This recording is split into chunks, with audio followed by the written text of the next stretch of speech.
Hello and welcome back to Holland. I'm Talking, brother. My name is Joe Greenwood and you are listening to our review of UFC 287, which was headlined by Alex Pereira versus Israel Adesanya for the middleweight title from Miami, Florida.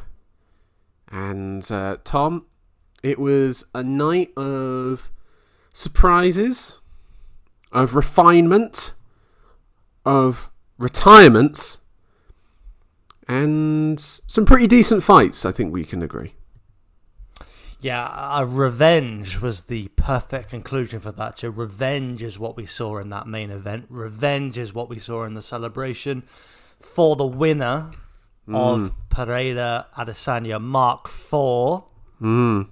Can't wait to get into it with you. Well, let's go straight into it then, Tom. In our main event, who picked this? And this game plan, Israel Adesanya defeats Alex Pereira by round 2 knockout. It was emphatic. It was brutal. And pretty much sublime, I would say. I thought Adesanya came across as a superstar in this performance. And still, I think Pereira could have won that fight. What do you think? Well, I think it was trending in an interesting direction. I think we better start with the first round before we get to that second and the stoppage. What stood out to you from the first round?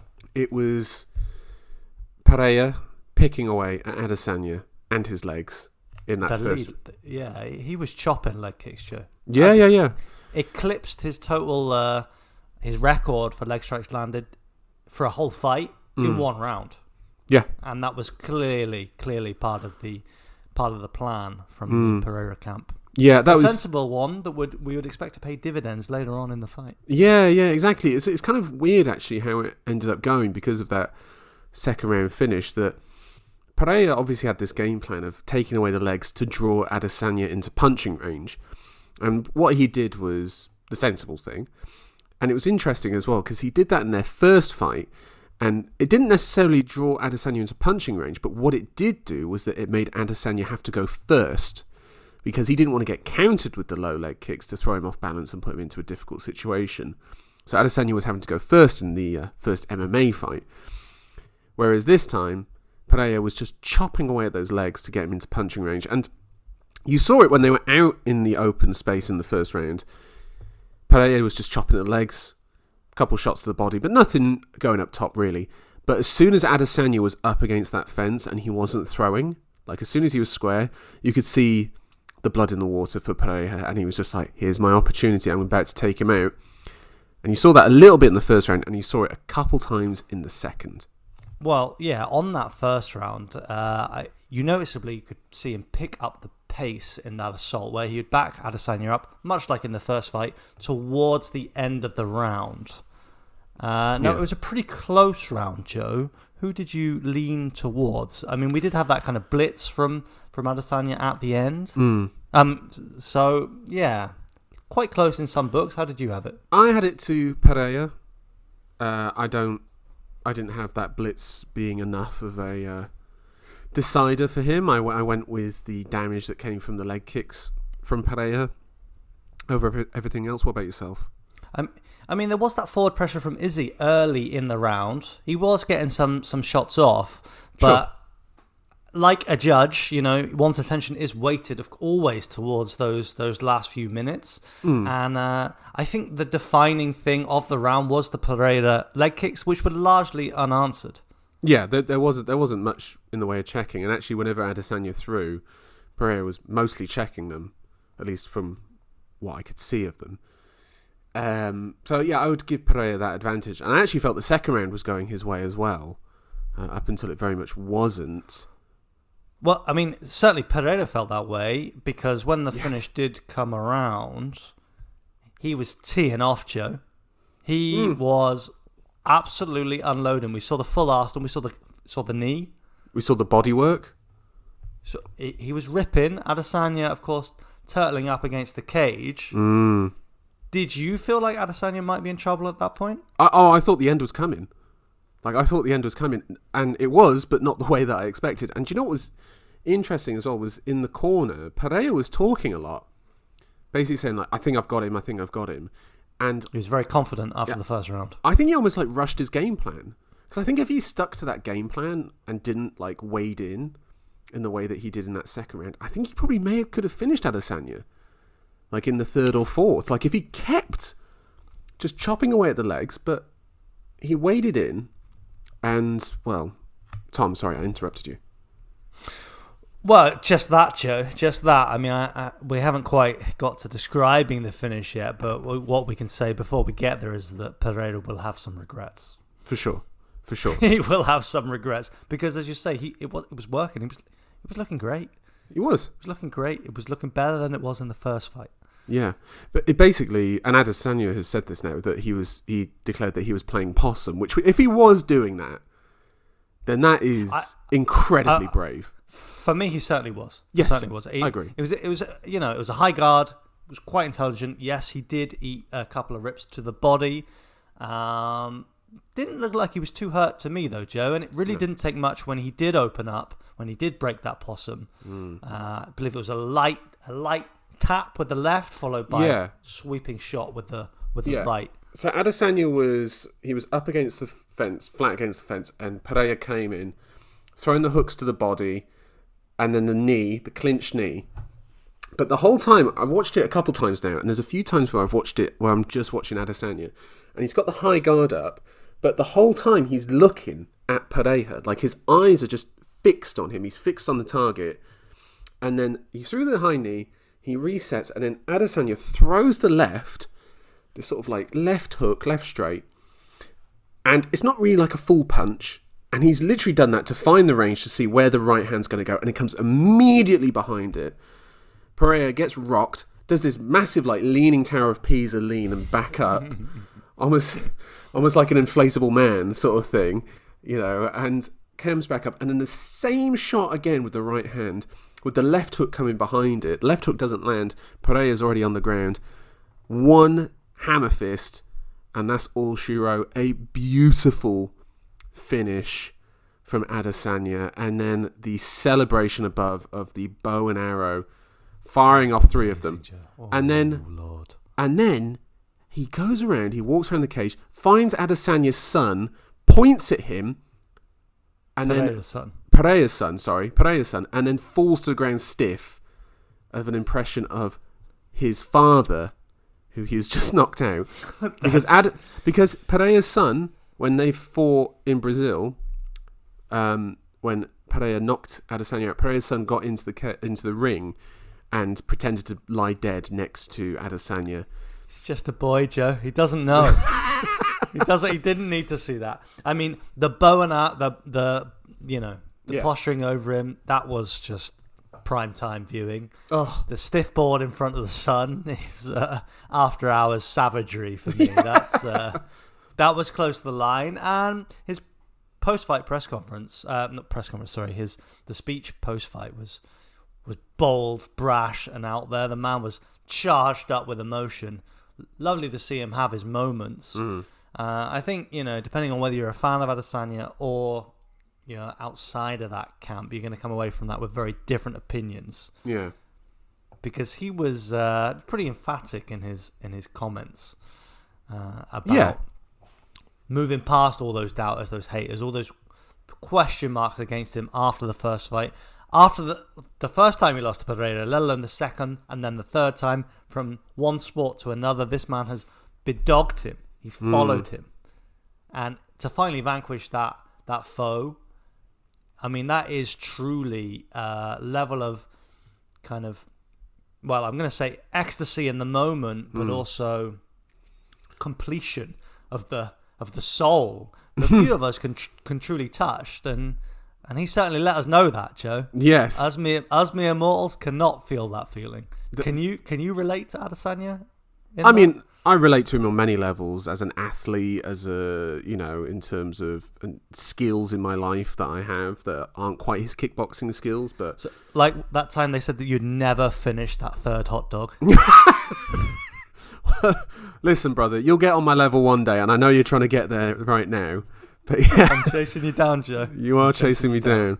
It's I mean, this week, like, he didn't do any extra media. He just did the contracted media he had to do. He didn't do the Ronda Rousey blackout thing of I'm not talking to any of the media, which a lot of athletes would have done. He just showed, like this. Sometimes you see an athlete that just has like a level of mental fortitude that I think is just beyond comprehension.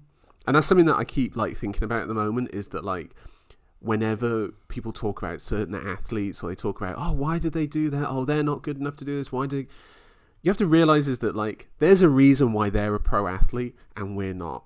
And it's not just the skill and the talent. Obviously, that's a massive part of it. But the mental fortitude of these guys is just, it's almost it's unrelatable. And that's the reason why we watch it. And then we see something as superhuman as a man who's been beaten 3 times by the same man, who comes in with such confidence and a belief and goes with a game plan or a strategy as crazy as that. That is a crazy, crazy approach. He basically did the rope-a-dope. He did the rope-a-dope. Yeah, he did the rope-a-dope. Just like, I'm going to let this guy punch me and then I'm going to get him. Like, it was... When he walked out and people were making fun of him for that dog collar thing, I kind of loved it. Like, I thought it was just like, it's kind of cringe. And it's very Adesanya is what it is. Yeah, for sure. For sure. He's someone who creates his own law in a way, and I do appreciate that. You know, maybe some people might have thought that last week I'm a bit of an Adesanya hater for my pick of Pereira and thinking Pereira was going to knock him out again, despite what we've seen of, like, you know, Adesanya outclassing him and obviously their skill levels and whatever else. But Tom, you can attest to this. I've been a long time Adesanya nut hugger. Like, you know, I've been a long time fan of this dude, and like, I thought it was spectacular. I thought this was absolutely spectacular. This was on the level of his Robert Whittaker win, the first one. And actually, there are some parallels. He threw almost exactly the same amount of significant strikes, and he got the finish at nearly exactly the same time. You know, the bow and arrow celebration compared to the machine gun emptying the clip celebration. Absolutely, as opposed to the bow and arrow here. I mean, however, we have Pereira on the other hand, much like Whittaker, he's going to have some big regrets, Joe. Because when you look at that footage, where it leads up to the finish, where Adesanya, if we engage with his what he's told us about how it came about, Pereira's just unloading. He's not expecting anything coming back, and I just find that incredible.